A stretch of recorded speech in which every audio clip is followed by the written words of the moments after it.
Pour moi, les réseaux sociaux sont le cœur des 3/4 de vos problèmes. Plus de stress, plus d'anxiété, parce que vous avez peur de ne pas être validé par les gens. Et ça, c'est nettement développé à cause des réseaux sociaux. Moi, j'ai décidé de quitter les réseaux sociaux et je suis convaincu que si on y arrive ensemble, on pourra atteindre nos objectifs professionnels et personnels plus rapidement. Du coup, c'est ce que je vais te prouver dans cette vidéo. D'ailleurs, un petit post-scriptum. Donc, je sais qu'il y a des personnes qui vont regarder cette vidéo qui utilisent aussi les réseaux sociaux pour leur métier. Donc, moi, par exemple, c'est pour mon business, j'ai besoin des réseaux sociaux. Et dans cette vidéo, je vais aussi te prouver à ces personnes-là qu'on n'a pas besoin de passer des heures et des heures à consommer le contenu des autres. On a juste besoin de créer notre contenu, de le publier et de se barrer de ce putain de réseau social. Arrêtons de consommer comme des porcs. Hop hop hop, petite pause. Cette vidéo est sponsorisée par Abi. Abi, c'est le logiciel 2.0 de tous les entrepreneurs. Ça va te permettre de créer tes factures personnalisées, donc plus besoin de faire tes factures sur Excel. Tu vas pouvoir relancer tes clients en un clic et pas courir après ton argent. Tu vas éviter d'avoir des problèmes d'URSSAF, de TVA, enfin tous les trucs que tu maîtrises pas. Donc je tiens à remercier Abi qui sponsorise cette vidéo et qui m'accompagne tous les jours dans ma création de contenu. Donc la première chose à comprendre,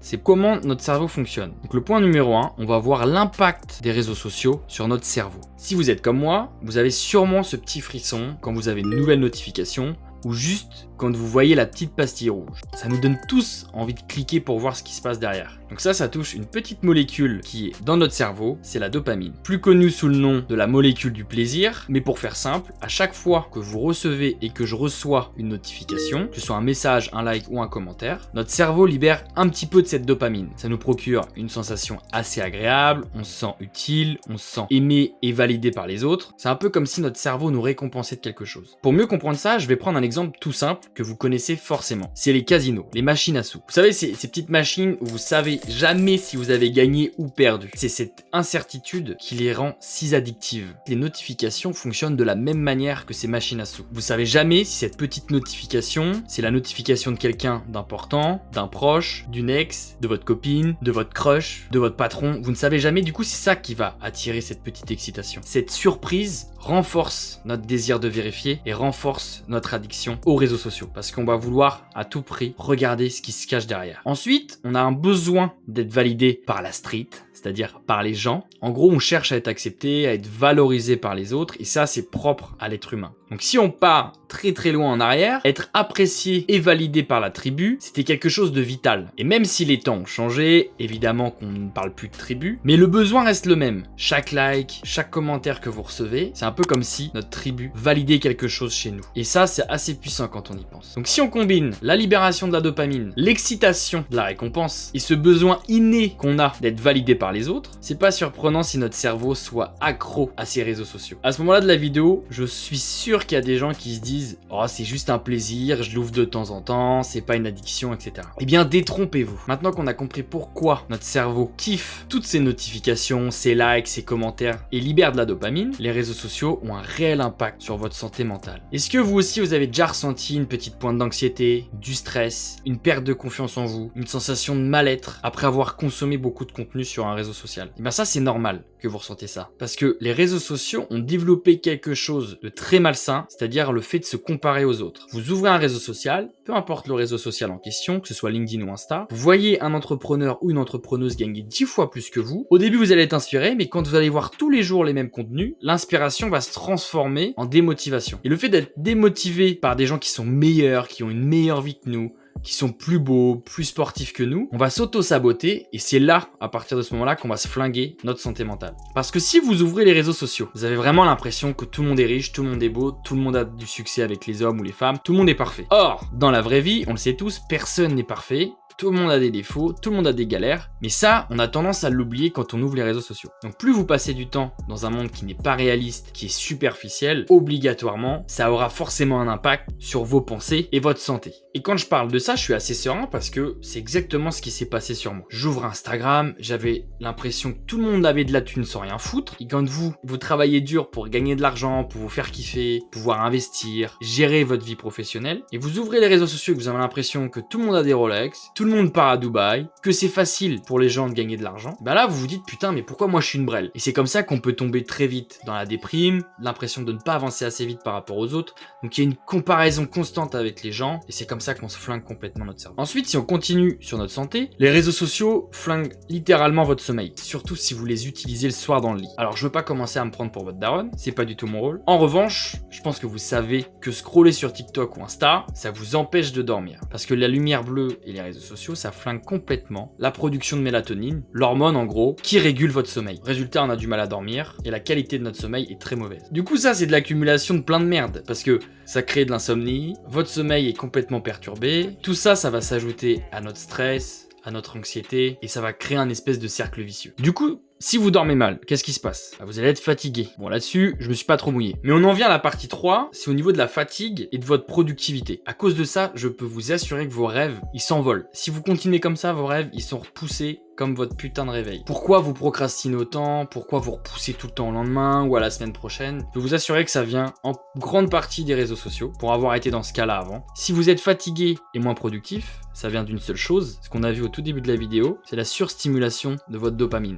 Et comment on surstimule notre dopamine? Tout simplement en ouvrant toutes les 10 secondes Insta ou LinkedIn. Et le fait que votre dopamine soit sans arrêt stimulée, c'est ce petit truc-là qui vous rend fatigué après avoir scrollé pendant des heures. En plus de ça, comme vous allez être fatigué et moins concentré, vous allez être encore plus distrait. Et plus vous êtes distrait, et plus vous allez prendre votre téléphone et faire quelque chose qui est facile pour votre cerveau, scroller. Et là, votre cerveau, il va être satisfait. Et à partir de ce moment-là, à cause de cette surconsommation, vous allez dire, bon allez, ce projet, on le terminera demain, ou la semaine prochaine, ou dans un mois. Chaque lendemain est repoussé au surlendemain, et c'est pour ça que vous n'avancez pas. Et du coup, à ça vient d'un problème encore plus profond. C'est votre perception du temps. J'étais comme ça avant, mais beaucoup de gens pensent que le temps est une ressource qui est inépuisable. Or, quand on y réfléchit bien, le temps, c'est notre ressource la plus chère de ce monde. Parce que de l'argent, on peut en trouver. Si vous n'en avez pas aujourd'hui, vous en aurez peut-être demain. Or, du temps, entre un riche et un pauvre, le riche a le même temps que le pauvre. On a tous que 24 heures dans une journée. Évidemment, quand vous êtes riche, vous pouvez acheter du temps, entre guillemets, parce que vous allez déléguer des tâches qui vous emmerdent. Mais, quand on y pense, le temps, c'est notre ressource la plus chère de ce monde. Et d'ailleurs, j'ai eu un déclic en lisant un ouvrage. Je ne pourrais plus vous dire de quel auteur il s'agit, parce que moi, ça me marquait pas trop les gens qui me parlaient du temps, fais attention à ton temps, etc. Mais en gros, l'auteur ne mesurait pas le temps en temps. L'auteur mesurait le temps en temps qu'il reste avant de mourir. Par exemple, si je vous dis qu'il vous reste 3 semaines à vivre, est-ce que vous continuerez de scroller sur TikTok ou de scroller sur Insta, de vous lever tard le matin? Honnêtement, je pense pas. Et ce qui serait dingue dans ce monde, c'est qu'on puisse avoir le mindset qu'on aurait si on nous disait qu'il nous restait plus que 3 semaines à vivre. Parce que si vous reste 3 semaines à vivre, automatiquement, vous utiliseriez ces 3 semaines pour faire des activités que vous kiffez, pour profiter des gens que vous aimez réellement. Vraiment, vous travaillerez sur quelque chose qui vous passionne de ouf. On en vient à la partie 4, sur le temps, cette petite ressource qui est gaspillée bêtement. C'est aussi en grande partie pour ça que j'ai décidé de quitter les réseaux sociaux et leur consommation, parce que je me rends bien compte que j'ai des rêves, j'ai des objectifs, et que ces putains de réseaux sociaux, ils me bouffent un temps de dingue. Parce qu'à chaque fois, on se dit oui, c'est 3 minutes par-ci, 3 minutes par-là, sauf que si vous cumulez tout ça, ne serait-ce que sur une seule journée, je peux vous assurer qu'à la fin, les calculs sont mauvais. Selon plusieurs études, on passerait en moyenne entre 2 à 3 heures sur les réseaux sociaux par jour. Sur une année, ça ferait 34 jours. Imaginez ce que vous pouvez faire en 34 jours. Apprendre une nouvelle compétence, lire des livres, voyager, passer du temps avec vos proches, faire des activités que vous kiffez, etc. Alors peut-être que ça vous gave de parler du temps, mais j'étais obligé d'en parler dans cette vidéo. Parce que plus vous utilisez les réseaux sociaux, moins vous êtes concentré, moins vous avez de temps, et moins vous avez de temps, moins vous avancez sur les projets dont vous rêvez tant. Je suis assez fier de cette phrase-là. Si vous procrastinez autant, c'est sûrement à cause des réseaux, parce que vous êtes moins productif, vous êtes plus fatigué, vous avez des pensées plus négatives, vous êtes à moitié anxieux, stressé. Évidemment, si votre santé est impactée par les réseaux sociaux, obligatoirement, votre travail va être vraiment impacté. Et là, vous vous dites, bon, c'est facile, moi maintenant, j'ai une nouvelle fonctionnalité sur Insta ou sur TikTok ou je sais pas quoi, je mets des restrictions. Ça veut dire que grâce à votre téléphone, vous pouvez vous mettre des limites. Et ça, moi, je trouve que c'est une connerie dans le sens où pour moi, l'addiction aux réseaux sociaux a été nettement plus forte. Quand vous dépassez la limite autorisée, vous allez recevoir une notification, mais en 2 clics, vous pouvez enlever cette restriction et continuer de scroller. Je trouve qu'il n'y a pas assez de friction pour arrêter de consommer les réseaux sociaux. Donc du coup, on en vient au point numéro 5, les restrictions temporaires, pour moi, c'est des fausses solutions. Donc déjà, beaucoup pensent avoir trouvé cette solution miracle. Pour moi, c'est une grande connerie. Parce que moi, je me suis rendu compte que je reste pas 1 heure derrière Insta d'un seul coup.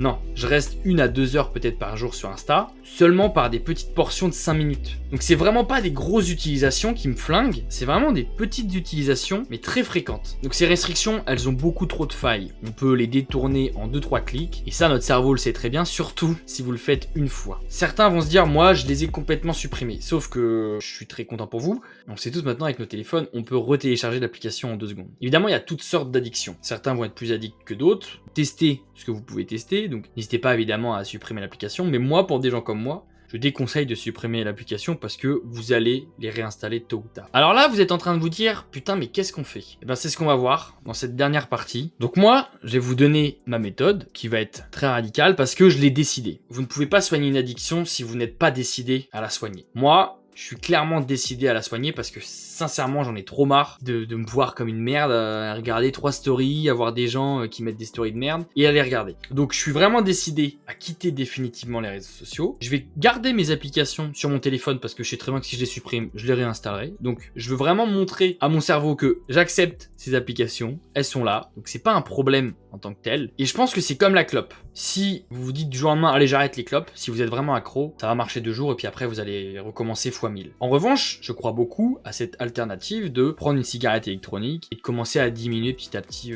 les clopes. Du coup, c'est pareil pour les réseaux sociaux. Ce que je vais faire, c'est que je vais les laisser sur mon téléphone. Par contre, je refuse de consommer quoi que ce soit sur un réseau social. Donc moi, mon remède, ça va être de créer encore plus de contenu. Donc dès que je dois ouvrir un réseau social, c'est uniquement pour poster une publication. Parce que moi, je suis décidé à enlever ces putains de chaînes qu'on a tous à cause des réseaux sociaux. Est-ce que lui, il a validé mon truc? Est-ce que machin? Est-ce que lui, il a gagné plus que moi? Est-ce que lui, il a une meilleure vie que moi? Est-ce que lui, il a liké ou elle a liké? Ça, moi, je veux sortir de cette espèce de matrice à la con. Et je l'ai bien décidé. Et c'est pour ça que je veux vraiment quitter ces putains de réseaux sociaux. Si vraiment vous voulez changer des aspects de votre vie, vous devez voir déjà d'où vient le problème avant d'ajouter des solutions. J'ai vraiment juste identifié le problème, donc ma consommation aux réseaux sociaux, elle peut être remplacée par de la création. Et on le sait tous, créer du contenu, même si certains trouvent ça un peu con, la création de contenu vous apporte énormément en termes d'argent, en termes de compétences, parce que vous allez apprendre des choses. Or, la consommation, à part vous flinguer votre putain de cerveau, vous n'apprenez rien, ou alors très peu de choses. Donc moi, ce que je vous conseille de faire, c'est assez simple, c'est d'identifier là où les plateformes où vous êtes vraiment accro, où vous y allez tout le temps. Moi, c'était LinkedIn et Instagram. Et posez-vous la question, est-ce que ça m'apporte réellement de la valeur? Bah moi, Insta, j'ai été assez radical, ça m'apporte absolument rien. LinkedIn, c'est un peu différent, sauf que, est-ce que c'est un signe du destin? J'en sais rien. Maintenant, j'apprends plus rien. Parce que je trouve qu'on a vite fait le tour. Je trouve que c'est devenu le réseau social avec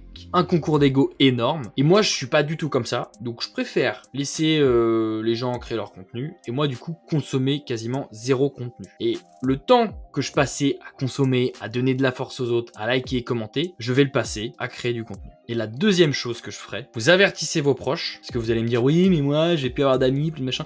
Vous avertissez vos vrais proches, et vous leur dites, bon les gars, je quitte définitivement ce réseau social, vous allez plus me voir, si vous voulez me joindre, c'est sur WhatsApp, ou par message, ou voilà. Et à partir de ce moment-là, vous quittez définitivement les réseaux sociaux. Et enfin, le troisième conseil que moi je vais appliquer, c'est d'arrêter d'utiliser les applications. Parce que je me suis rendu compte que, au-delà de l'addiction, c'était vraiment aussi gestuel. En fait, c'est comme la clope. C'était vraiment aussi gestuel. J'ouvrais Insta, j'avais un besoin de scroller, de cliquer, de machin. Et quand je vais sur mon ordinateur, ouvrez Instagram sur votre ordinateur, je peux vous assurer que c'est super chiant à mourir. Et c'est pareil pour LinkedIn. Quand j'étais sur LinkedIn sur mon téléphone, l'utilisation n'était pas du tout la même que sur mon ordinateur. Sur mon ordinateur, ça me gave. Donc j'ouvre la page, je publie mon post, je réponds à mes messages et à mes commentaires. Et puis...